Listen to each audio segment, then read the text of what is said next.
नमस्कार। दिल्ली एमसीडी चुनाव पर कैपिटल टीवी का खास शो एमसीडी का अंक गणित देख रहे हैं आप। मैं हूं आपके साथ पूजा। एमसीडी का अंक गणित सामने आ चुका है। दिल्ली एमसीडी में आम आदमी पार्टी ने जीत दर्ज कर ली है। 250 वार्डों के रिजल्ट भी सामने आ चुके हैं, जिसमें आम आदमी पार्टी ने बहुमत हासिल कर 134 सीटें जीती और बीजेपी ने 104 सीटें अपने नाम की। तो वहीं कांग्रेस ने भी 9 सीटों पर जीत हासिल किया। साथ ही 3 सीट पर निर्दलीय उम्मीदवारों ने कब्जा जमाया है।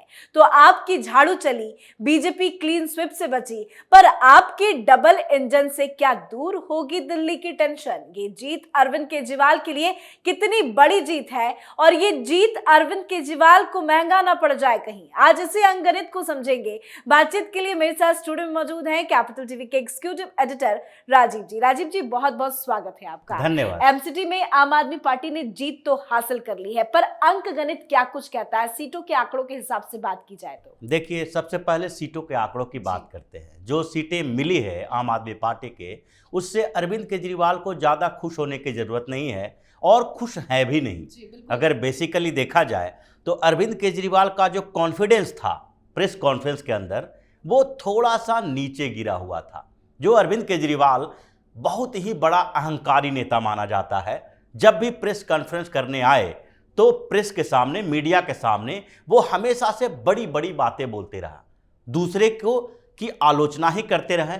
यहाँ तक कि प्रधानमंत्री नरेंद्र मोदी के बारे में जितनी उलूल जुलूल बातें बोलनी थी या फिर भारतीय जनता पार्टी के खिलाफ जितनी उलूल जुलूल बातें बोली जा सकती है, वो सारे अरविंद केजरीवाल बोलते रहते हैं। जब अरविंद केजरीवाल से पहले भगवंत मान आए या फिर संजय सिंह ने प्रेस कॉन्फ्रेंस किया, तो इन लोगों की बोलने का तरीका अलग था, उनमें अहंकार दिख रहा था। इसलिए संजय सिंह ने बार बार इस बात का जिक्र किया कि भारतीय जनता पार्टी के अहंकार को तोड़ा गया है, क्योंकि अंदर से इन लोगों को लग रहा है कि ये जो एमसीडी चुनाव का परिणाम आया है वो इसके अनुकूल नहीं है। भले ही 134 सीटों वार्ड पे आम आदमी पार्टी का कब्जा हो गया है, भारतीय जनता पार्टी 104 वार्ड पे कब्जा कर पाई, जीत पाई, और भारतीय जनता पार्टी को इस पर मंथन करना चाहिए, क्योंकि जीत तो जीत होती है। हार गई है भारतीय जनता पार्टी, लेकिन दूसरे तरफ आम आदमी पार्टी इसे जीत नहीं मान रही है, क्योंकि एग्जिट पोल जो आए थे वो एग्जिट पोल सिर्फ और सिर्फ लोगों की राय के अनुसार नहीं थे, बल्कि अरविंद केजरीवाल के टीम के उन सर्वे के आधार पर थे, जिसमें इसने पहले ही सोच लिया था कि लगभग 200 सीटें आम आदमी पार्टी को आएगी। और वो जो 200 सीटों का, लगभग 200 सीटों का जो आंकड़ा था, वो आम आदमी पार्टी ने अपने इंटरनल सर्वे के आधार पर नहीं, बल्कि पिछले चुनाव में अपने परफॉर्मेंस के आधार पर देखी थी। पिछले जो विधानसभा चुनाव हुआ 2020 में, 2022 में एमसीडी का चुनाव हुआ, अब 2017 में क्या हुआ था एमसीडी के अंदर, वो अरविंद केजरीवाल नहीं देखना चाह रहा था, क्योंकि 2017-2022 के बीच 5 साल का अंतर है, 2020 और 2022 के बीच 2 साल का अंतर है। तो यानी कि अरविंद केजरीवाल को लग रहा था कि 2020 के विधानसभा चुनाव में जितना बेहतर परफॉर्मेंस रहा है, उसके हिसाब से ही एमसीडी के चुनाव में उनका प्रदर्शन रह सकता है। और इसलिए अगर सेगमेंट को देखें, जो 62 सीटों पर आम आदमी पार्टी की जीत हुई थी, उसके वार्ड स्तर पर सेगमेंट को देखें तो 197 सीट जो वार्ड सदस्य के तौर पर है एमसीडी के चुनाव के लिए, तो 197 वार्ड पर आम आदमी पार्टी की जीत हुई थी। उस हिसाब से अगर देखा जाए तो 197 के बदले 134 वार्ड में आम आदमी पार्टी की जीत हुई है। इसका मतलब है कि 63 वार्ड आम आदमी पार्टी से खिसक गए।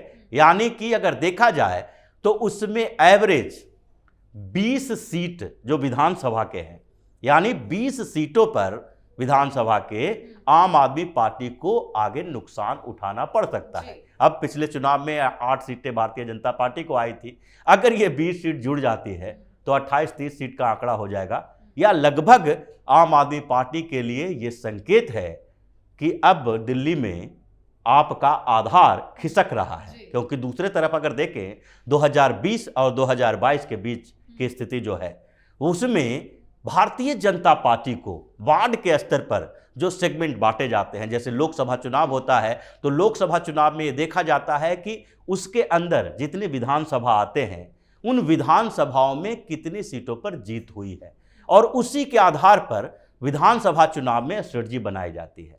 विधानसभा चुनाव में जब स्ट्रेटजी बनाई जाती है और उसके आंकड़े जो आते हैं उसके स्तर पर लोकल बॉडी इलेक्शन जैसे एमसीडी का चुनाव हुआ उसकी स्ट्रेटजी बनाई जाती है, और उसी रणनीति के स्तर पर अरविंद केजरीवाल भी चल रहा था और भारतीय जनता पार्टी भी चल रही थी। इसलिए भारतीय जनता पार्टी का दावा था कि 2020 में जो फायदा मिला है उसके अनुसार हमें और फायदा मिल सकता है। इसलिए अगर उन आंकड़ों को देखें तो अभी भी 2020 में भारतीय जनता पार्टी 17 में एमसीडी का चुनाव हुआ जिसमें भाजपा ने क्लीन स्वीप किया, 181 वार्ड पर कब्जा कर लिया।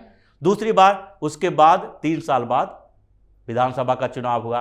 विधानसभा चुनाव में भारतीय जनता पार्टी को नुकसान उठाना पड़ा, 8 सीटें ही विधानसभा की मिली। अब उसके हिसाब से अगर 2022 में देखें तो इस बार वार्ड के स्तर पर भी 51 वार्ड का फायदा भारतीय जनता पार्टी को मिला। लेकिन इसके पीछे की क्या कुछ वजह खास हो सकती है? क्योंकि जिस तरह से विधानसभा चुनाव में आम आदमी पार्टी बम्पर जीत हासिल करती है, काफी ज्यादा सीटें आती है, बीजेपी का जादू नहीं चलता, पर एमसीडी उसके बाद होता है, तो एमसीडी में क्यों नहीं जादू चल पाया? सीटों का आंकड़ा तो फिर ज्यादा होना चाहिए ना। देखिए, एक ही कारण रहा है और ये लंबा इतिहास नहीं है। 2014 के बाद 2017 की बात आई। एक ही 2017 में आम आदमी पार्टी भारतीय जनता पार्टी के सामने टकराने के लिए तैयार थी, और 2014-15 का जो चुनाव हुआ, लोकसभा चुनाव में भाजपा की जीत हुई 7 की 7 सीटें पर, 19 में भी भाजपा की जीत हुई। लेकिन जब विधानसभा चुनाव की बारी आई तो उस समय पहली बार जो 2014 के चुनाव थे उसमें तो भारतीय जनता पार्टी का परफॉर्मेंस बेहतर रहा था। कांग्रेस ने आम आदमी पार्टी को सपोर्ट कर दिया, इसके कारण केजरीवाल सीएम बन गया। फिर केजरीवाल ने इस्तीफा दिया और उसके बाद विक्टिम कार्ड खेलना शुरू किया कि हमें काम करने का मौका नहीं दिया गया है। कांग्रेस की स्थिति खराब होती गई और केजरीवाल को फायदा मिला, क्योंकि इसने ये कोशिश की थी दिखाने के लिए कि हमें एक बार पूर्ण बहुमत की सरकार बनाने का मौका दो और उसके बाद हम दिल्ली में सुधार करेंगे। लोगों को भरोसा हुआ और उसने अरविंद केजरीवाल को फुल सपोर्ट कर दिया। ये कांग्रेस की गलती थी जिसका फायदा केजरीवाल को मिला। उसके बाद जो दूसरी बार 2020 में चुनाव हुए तो उस समय तक अरविंद केजरीवाल ने दिल्ली में एक पूरे वर्ग को अपने कब्जे में कर लिया था। वो था फ्री बिजली और फ्री पानी के मुद्दे पर। एक ऐसा वर्ग जिसके लिए 500-1000 रुपया के महीने का, यानी कि साल का 12 से 15,000 रुपया मायने रखता है, उस वर्ग को उसने मुफ्त में बिजली और पानी देकर अपने साथ मिला लिया। और 2020 के चुनाव में उसे डर लगने लगा।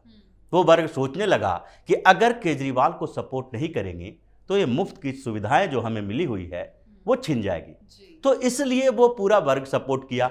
दूसरे स्तर पर देखा जाए तो दिल्ली में मुसलमानों की बात थी।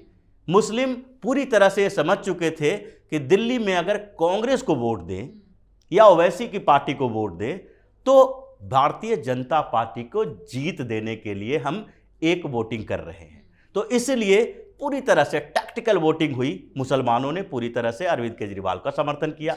तो ऐसे में जब दो बड़ा वर्ग, एक वैसा वर्ग जो कि मुफ्त की सुविधाएं चाहता है, वो दूसरा एक ऐसा वर्ग जो भारतीय जनता पार्टी को अपना दुश्मन मानता है, तो दोनों की जो एक साथ एक मुफ्त वोटिंग हुई उससे अरविंद केजरीवाल को जीत मिली।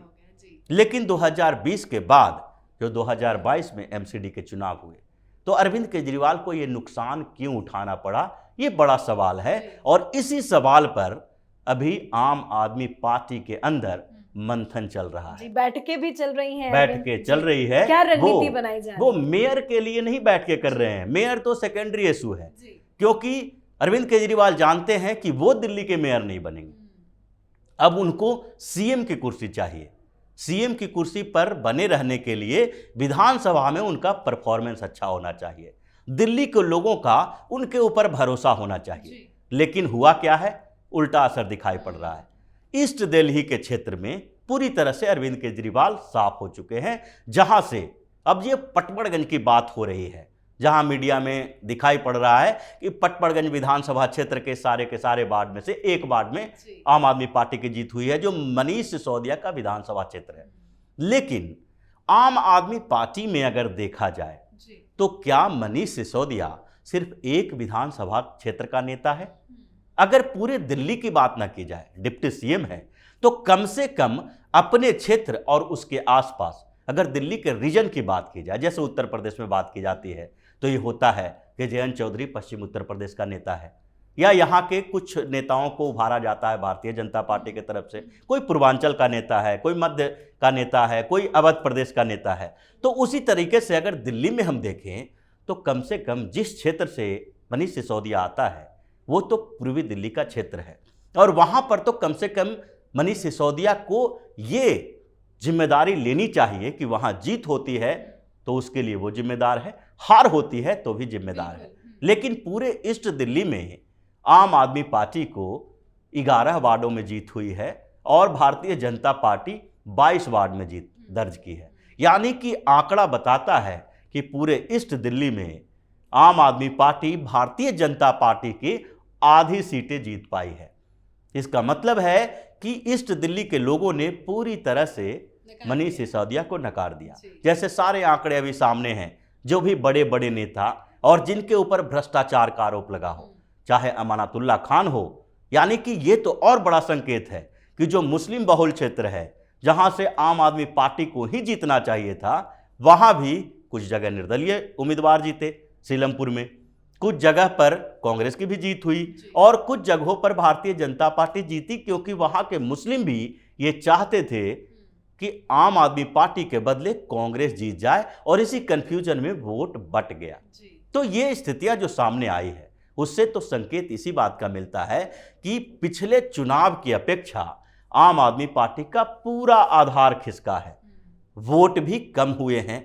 जब विधानसभा चुनाव में जहां आम आदमी पार्टी को 54% वोट मिले थे, वहीं 2 साल बाद ही एमसीडी के चुनाव में 42%, यानी 14% का नुकसान हुआ, और वो भी वैसी स्थिति में जब वोट परसेंटेज, जो वोटिंग टोटल वोटिंग हुई है वो 50% के आसपास हुई है, जो बहुत लोएस्ट माना जाता है।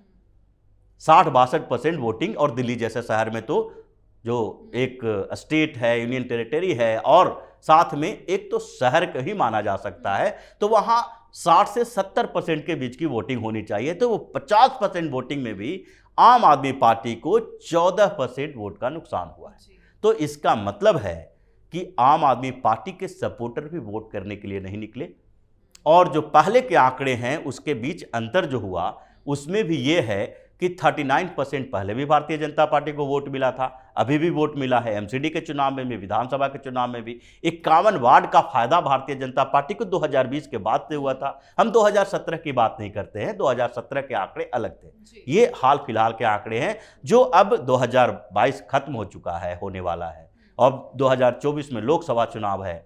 तो ये आंकड़े 2024 के लिए और फिर 2025 के लिए महत्वपूर्ण होंगे, और यही अरविंद केजरीवाल की परेशानी का सबसे बड़ा कारण बना हुआ है कि वो जीत कर भी हारा हुआ महसूस कर रहा है, मंथन कर रहा है, और अब उसे लग रहा है कि आगे लोकसभा और विधानसभा चुनाव जो आने वाले हैं उसमें आम आदमी पार्टी की बुरी गति होने वाली। जी, बहुत बहुत शुक्रिया समझाने के लिए। धन्यवाद।